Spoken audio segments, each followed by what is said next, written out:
The whole thing says explore knowledge intersections when you read that report. Powerful. Terribly critical, terribly important. So we taught this here in the United States. We banged away at this in the United States. We built a structure for us in the United States. We got the Bush administration to pay attention to this. We finally got the America Competes initiative, a plan. We got a law passed. No money in the law, but we got a law passed. Now the Obama administration is actually starting to fund it and starting to do some of these things and starting to worry about some of these important pieces of the innovation puzzle. Of course, it's always got to do with education. It's got to do with infrastructure. It's got to do with just how well we can even measure what innovation is in the 21st century. You realize our measurement systems here are built on the 19th century. They're built on the Industrial Revolution. They're assuming we're all in factories. They're assuming we are in the industrial age. Not very comforting, is it? Not at all. By the way, you shouldn't take much solace at all, because what I did before I left IBM is I took this very same approach and I went out and started to populate the world with it. After all, we're global. I mean, so the better Mexico is, the better we are. The better Argentina is, the better off we are. The better South Africa is, the better off we are. The better India is, the better off we are. Korea, Malaysia, the Philippines. Count them all up. I think there's something like 16 countries that we've been to with the NII, the National Innovation Initiative, to do their own. We did one for the President of India, Abdul Kalam. Did one for the President of the Philippines. And by the way, I by myself have gone to probably another 5 countries on there. Just to engage on the topic, innovation. Everybody's looking for it, everywhere. So we created something called the Global Innovation Outlook. It's done as you would hope. It's done in an open, collaborative, multidisciplined, global fashion. It's not a digital thing, it's actually an analog thing. So it's a people-to-people thing. So you bring people together to talk about these topics, and we did this over a period of 5 years. We just finished the last one, Waters and Oceans. Nice topics, great topics, meaty topics. The future of the enterprise, and environment, transportation, great things. Africa as a continent, security in society, digital issues.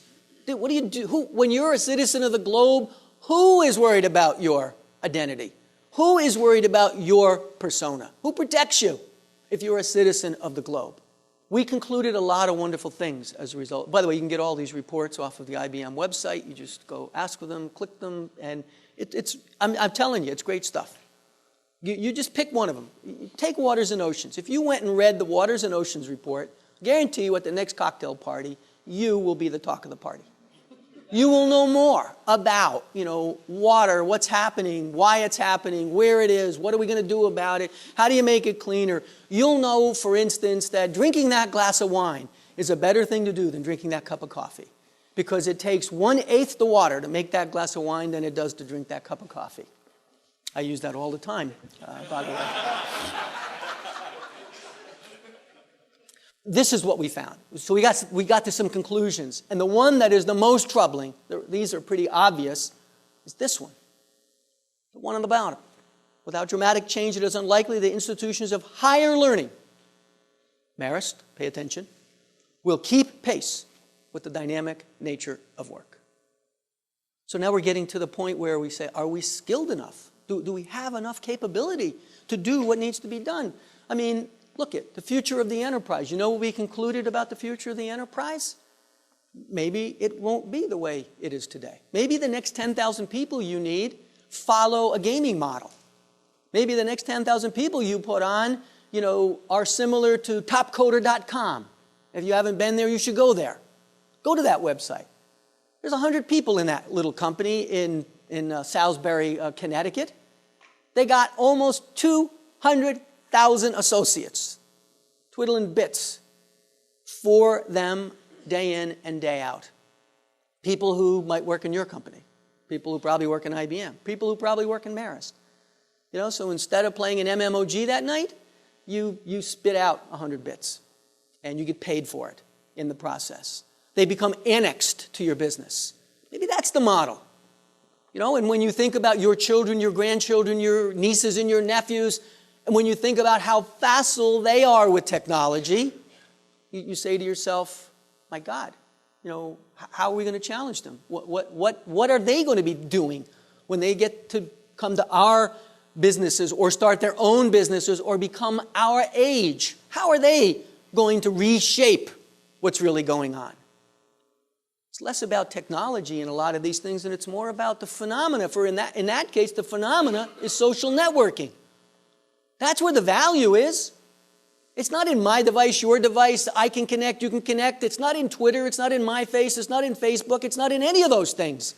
It's in the phenomena of social networking. What are you doing to enlist that in this innovative economy? How do you get that energy focused on your problems in your enterprise?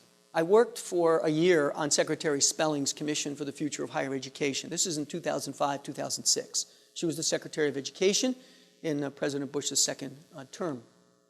And she asked us to look at, to have a dialogue with, ourselves, the academic community, the education community, the students, as well as industry, on where are we?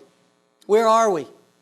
And maybe we have the leading higher education model right now in the world, but do we keep it?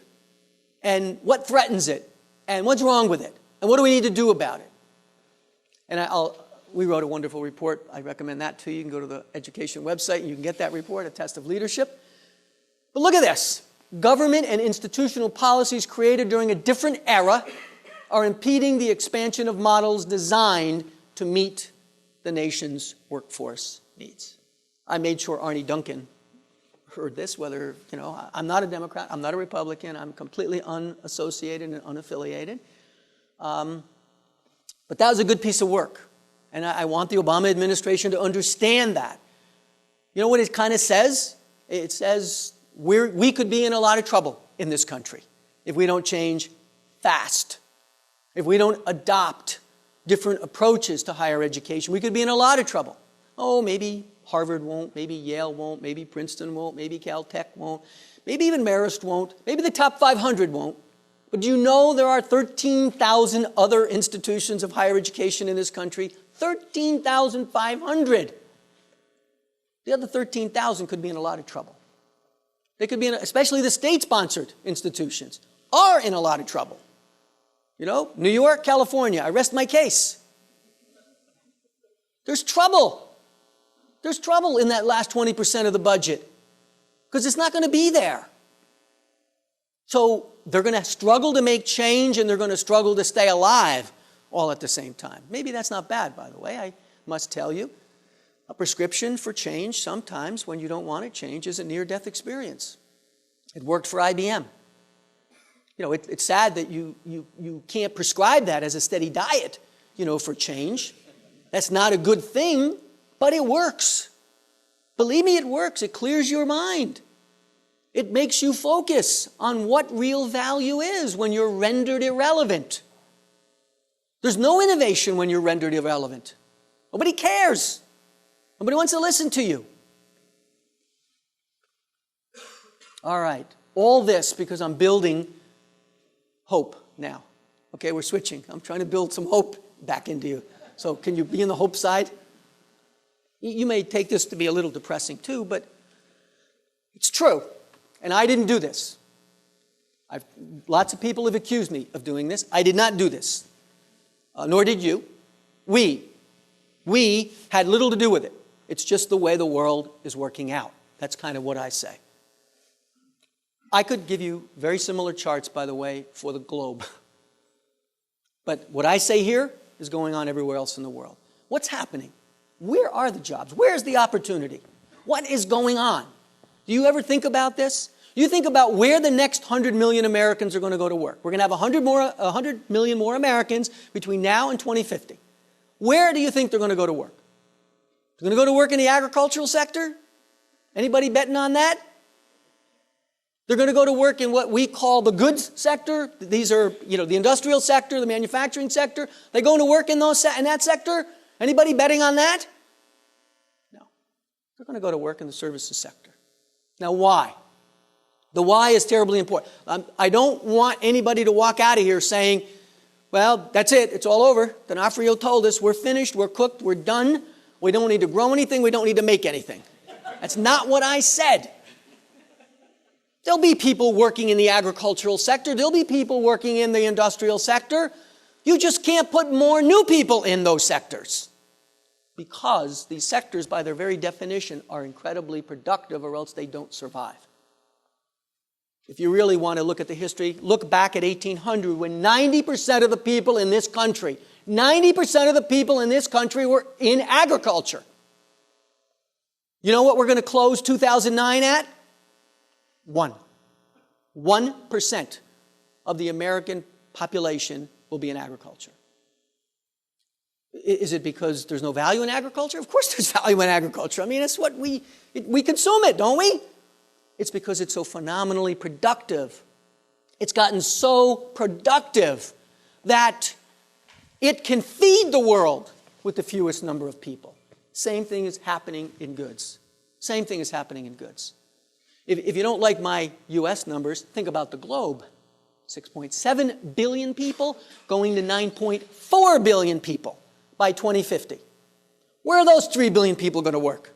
Where do you think they're going to find jobs? You know, and by the way, if this doesn't become more productive, we won't be able to house them and clothe them. There won't be anything to give them. There won't be anything to feed them. It's the way it works, my friends. I don't know what else to say to you. I didn't do it. IBM didn't do this. You know, people say, oh, you know, it's because you don't make anything in the United States anymore. That's not true. We make a lot of things. We make a lot of things in Poughkeepsie. We make a lot of things in Fishkill. We make a lot of things in a lot of spots. But we make less and less here. That's true. That's not where the value is. Do you understand that? This is a perfect example of what I'm talking about when I talk about the migration of value. We value more here than we do there or there. These are just jobs, by the way. The GDP numbers are even worse. So is that in your head? Do you get that? Do you understand that? Doesn't that bother you that says, God, he just said, you know, we got 19th century measurement systems. You know, we're back here in the early industrial age thinking it's all going to come back and it's all going to happen again. And we, you know, Marist doesn't graduate anybody with a ready for services degree, do they? I mean, I don't have a master's in services, they didn't give me a PhD in services. There's no bachelor of services. Nobody's saying we don't need engineers or scientists. Nobody's saying that. That we need them every bit as much here as we do here, as we do here. So it's not that they're not important anymore. It's just that you've got to understand what's driving the world. You have to understand, at least at the macro level, what's going on and why we need to be thinking, if in the United States of America you want the American dream to propagate, to continue, then we've got to change. And we have to change in a big way. And President Obama is actually doing a better job of understanding this and starting to articulate this. It's not just any job anymore. It's the right job. It's the high-value job. I just saw a Forbes article, right? Believe it or not, a Forbes article. You know what it said? The number one shortage for jobs in the United States of America is engineers. Engineers. So we've kind of driven ourselves almost nuts here, right? Focusing over here, seeing these jobs disappear, and nobody's going into engineering. So it's going to be, I always said this, it's a fait accompli. It's a full circle closure. You know, you screwed yourself in the end. You've got to look further than that. That's what I want to do with you now. We know there's a way to fix this. We know that the skills that you're looking for in the end want to be different. They need to be different. They need to be more innovation-driven. They need to be more collaborative. They need to have the ability of multidiscipline thinking. I said Renaissance before. Do you know what that means, the word Renaissance? Of course, it means rebirth, right? You know what a Renaissance person is? A Renaissance woman or a Renaissance man is a person of broad knowledge. You know, and that's what they think drove the Renaissance, you know, in Europe, was the fact that people I didn't accidentally get this innovation definition. I mean, I do study history a little bit. It's what they preached. It's what the Medicis preached in Florence, Italy, where they brought all of the various artisans together to see what they could do, one to the other. So this isn't a new idea. In fact, you know what? I should have said this right in the beginning. There are no new ideas. I mean, everything old is new again. You just don't ever forget anything. Just keep reapplying it. Keep rethinking it and update it. Make it current. Make it relevant in today's society. We're absolutely convinced that all of these benefit. All of them. Society, business, academic, government, and even technology, and technology driving them along the way.